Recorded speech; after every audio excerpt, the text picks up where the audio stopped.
Okay, the reading from Emmett Fox is titled Peace, the Miracle Worker. Regeneration means building a new mentality, that is, creating a new soul in place of your present one. It does not mean merely improving your present self. It means producing, through the power of God, of course, a new self. If you do this, everything else in your life will rapidly change for the better. Other people will become much more friendly to you. Because your soul will be filled with peace, you will radiate peace, and other people will get it intuitively. Everybody likes peace and harmony, and they are attracted to any source from which it comes. Naturally, you cannot radiate peace if you do not first possess it within yourself. You cannot radiate anything from the outside.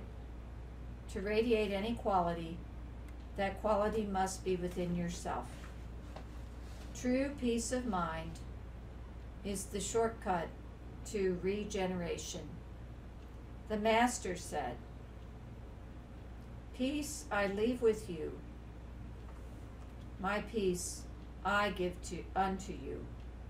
And that is from John's Gospel, chapter 14, verse 27.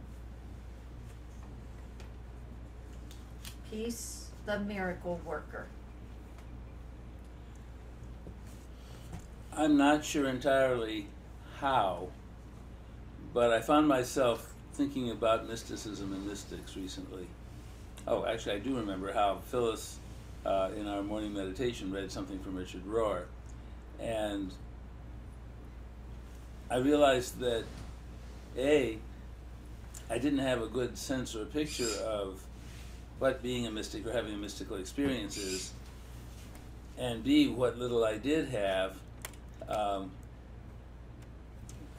I don't think it was accurate.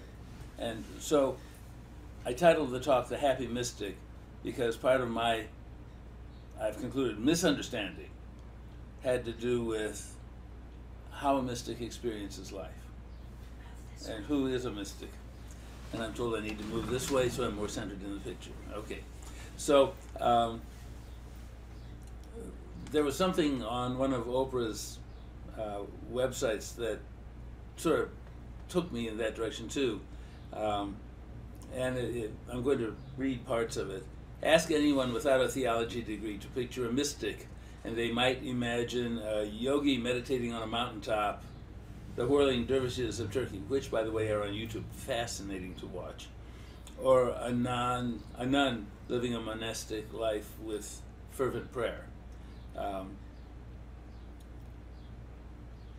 Okay, so then I looked at what a dictionary definition was, and it says, a person who seeks by contemplation and self-surrender to obtain unity with or without absorption into the deity or the absolute, or who believes in spiritual apprehension of truths that are beyond the intellect. Okay, good head stuff. And then I came across another definition by someone who, it is said, has studied many mystics and translated the works of many older mystics. Because notice, at least when I think of mystics, I think of people who've been through the past, Rumi being an example, or Saint Teresa of Avila. So here's what that person wrote as a definition. The way of the mystic is the way of surrender, of dying to the false self to be reborn as the true self, the God self, the radiant, divine being we actually are. It's not that the old self, the personality, the ego, the stories we tell about our lives is bad or wrong. It's that when we recognize the essential emptiness of our individual identity in light of the glorious gift of our interconnected with the capital O, one, independence becomes much less compelling. Well, that seems awfully complex and awfully intellectual to me, and it seemed that way when I was reading it. And then I came across good old Richard Rohr from his book The Spring Within Us. And he starts this particular meditation with, don't let the word mystic scare you. It simply means one who has moved from mere belief systems or belonging systems to actual inner experience. And then he goes on to say, all spiritual traditions agree that such a movement is possible, desirable, and available to everyone. And then he goes on to say that, quoting from John 10 and John 15, Jesus seems to say that divine union is the whole point. Now that's simple, and to me, gets to the nub of it without a lot of words. You're moving from mere belief systems, mere belonging systems, and 60% or 70%, I forget the actual number, of people who go to church don't go for the theology or the religion. They go because they want to belong someplace, and they feel that's a place they can belong. So who are some of the old-time mystics that are often referred to? Lao Tzu, Gurdjieff, and I have asked someone who actually is a member of the Gurdjieff movement later this summer to do a talk about Gurdjieff. Pythagoras, Buddha, Julian of Norwich,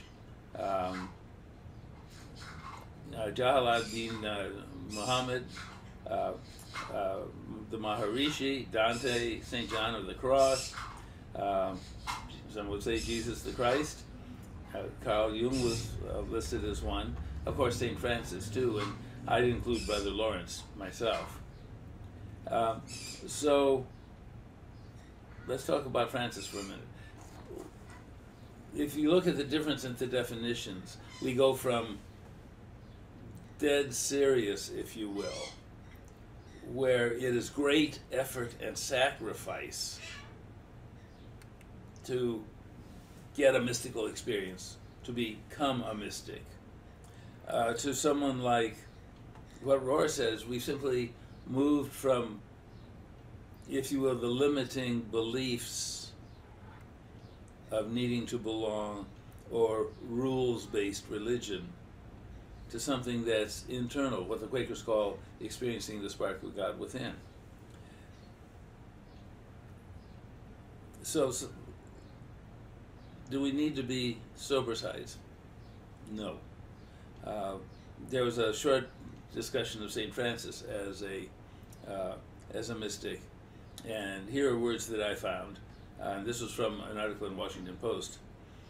Francis has been described as a nature mystic, one who finds God in the vast, beautiful fields of nature. Everything spoke to Francis of the infinite love of God. Trees, worms, lonely flowers by the side of the road were all saints gazing up into the face of God.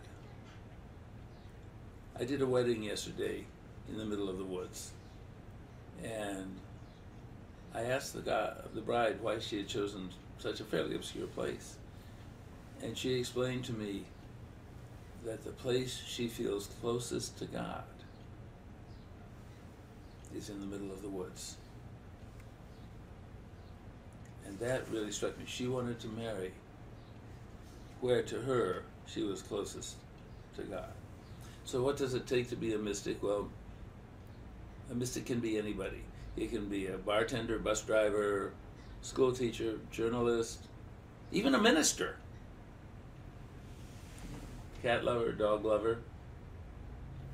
What it doesn't need to be is some formal, I am a mystic.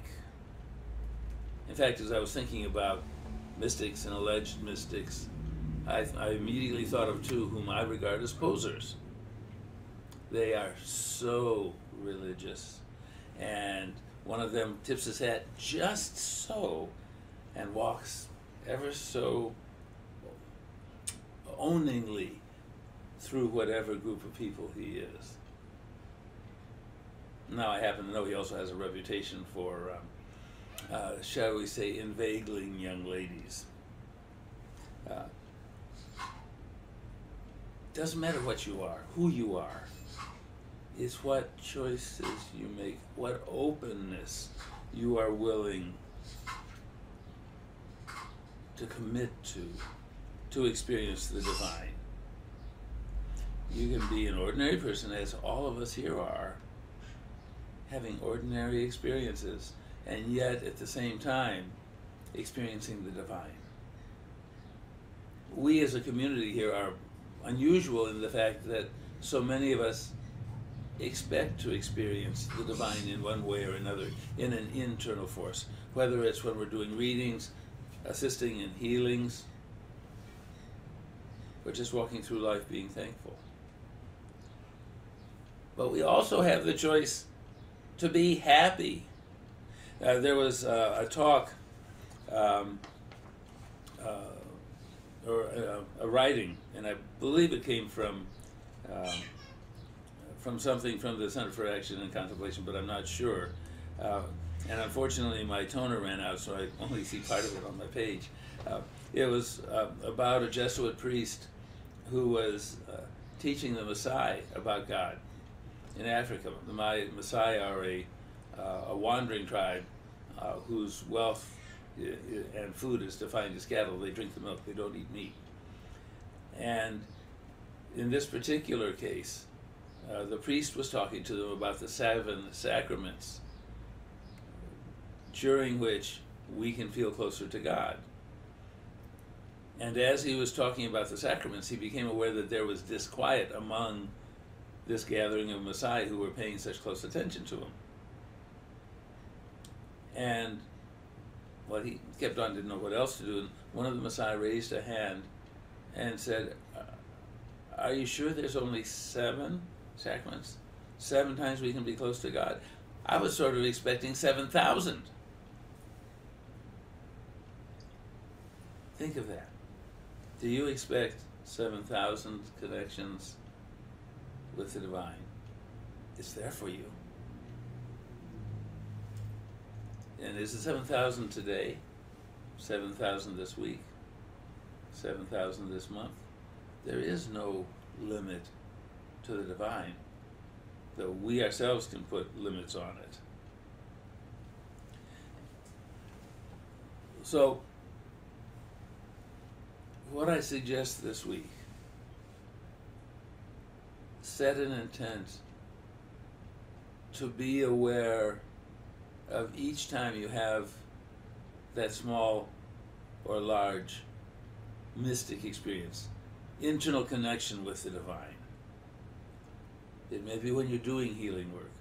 I know when I'm doing readings for people, I feel lifted up at the end of it, closer to the divine. Don't bother to count, but do be open to experiencing every one you have every day. Because, honestly, it's a lot more fun to be a happy mystic than to be one who is self-sacrificing, having to put away the self and all that rigid stuff that we don't need to do.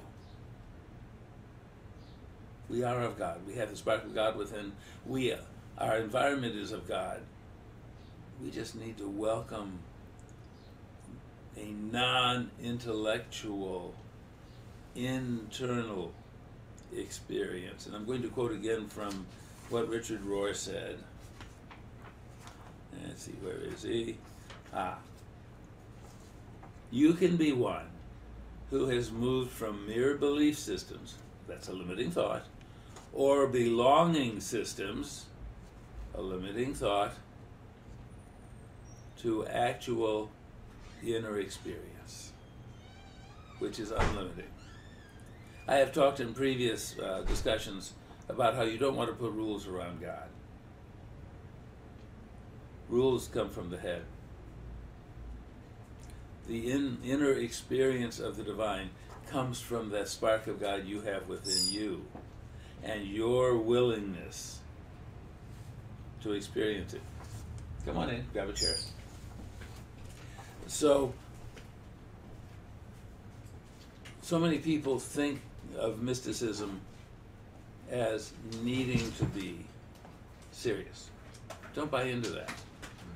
The Quakers actually have a song that addresses that within their own mystical world. There are what they call weighty friends who are likely to tell you when there's something wrong with you, to lay down expectations. And you'll have to pardon my singing voice, but I'm going to sing you the song. It might be one you want to carry with you as a reminder. I'd rather be a jolly St. Francis hymning a canticle to the sun than a dour old sober-sides Quaker whose diet would appear to have been spiritual persimmons. Don't eat spiritual persimmons. Hymn a canticle to the sun. We thank you, God, for bringing us together again. We thank you for having created this community of people who are traveling their own paths, and yet the paths seem to follow the same direction. We thank you for loving us, for continuing to teach us, for enabling us to share and care and teach with each other and for each other. We thank you for working miracles within our community and through our community. We thank you for providing the means that we can do this, and we thank you for showering each and every one of us with your love. We thank you for guiding our feet, guiding our hands, guiding our mouths, so that we can bring good to this earth as we walk through it until we return here again. We give you full gratitude for the good that comes into our lives and the good that is in our lives. We say thank you, thank you, thank you, and we all say, Amen.